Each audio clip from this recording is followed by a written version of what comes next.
पत्नीच्या चारित्र्याबाबत संशय आणि यातून सातत्यानं होत असलेल्या कौटुंबिक वादातून रागानं बेभान झालेल्या पतीनं तीक्ष्ण हत्यारानं पत्नीचा गळा चिरून तिची निर्घृण हत्या केली।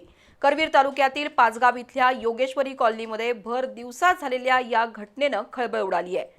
मृत महिलेचं नाव दीपाली कदम असून हल्लेखोर पती गणेश कदम याला करवीर पोलिसांनी ताब्यात घेतलंय। करवीर तालुक्यातील पाचगाव इथल्या योगेश्वरी कॉलनीत गणेश कदम आपली पत्नी दीपाली आणि 2 मुलांसह भाड्याच्या घरात राहत होता। गणेश आणि दीपाली यांचा 10 वर्षांपूर्वी प्रेमविवाह झाला होता। मात्र गेल्या काही वर्षांपासून पती पत्नीमध्ये किरकोळ कारणावरून वारंवार वाद होत होता। यातच गणेशला पत्नी दीपालीविषयी संशयानं पछाडलं होतं। गणेश हा डिलिव्हरी बॉयचं काम करत होता, तर संसाराला हातभार लावण्यासाठी दीपाली लक्ष्मीपुरीतील एका धान्य दुकानात सेल्स गर्ल म्हणून नोकरी करत होती। पतीबरोबर सातत्यानं होत असलेल्या भांडणामुळे दीपाली 8-15 दिवसांपूर्वी आपल्या माहेरी गेली होती। दीपालीनं पुन्हा घरात येऊ नये यासाठी गणेशनं घराला दुसरं कुलूप लावलं होतं।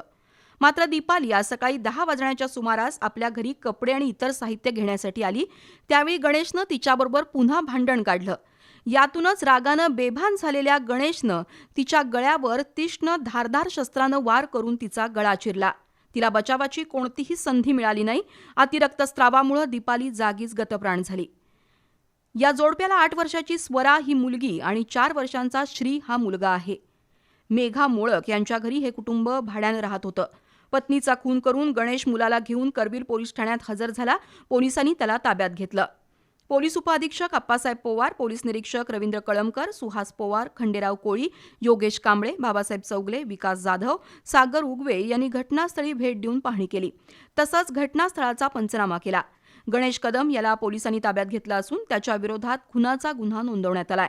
रागाच्या भरात गणेशकडून पत्नी दीपालीची हत्या झाल्यामुळे त्यांची दोन्ही मुलं आता आई वडिलांच्या मायेला पोरकी झाली आहेत। घटनास्थळी नागरिकांनी मोठी गर्दी केली होती। दिवसभर याच घटनेची चर्चा सुरू होती।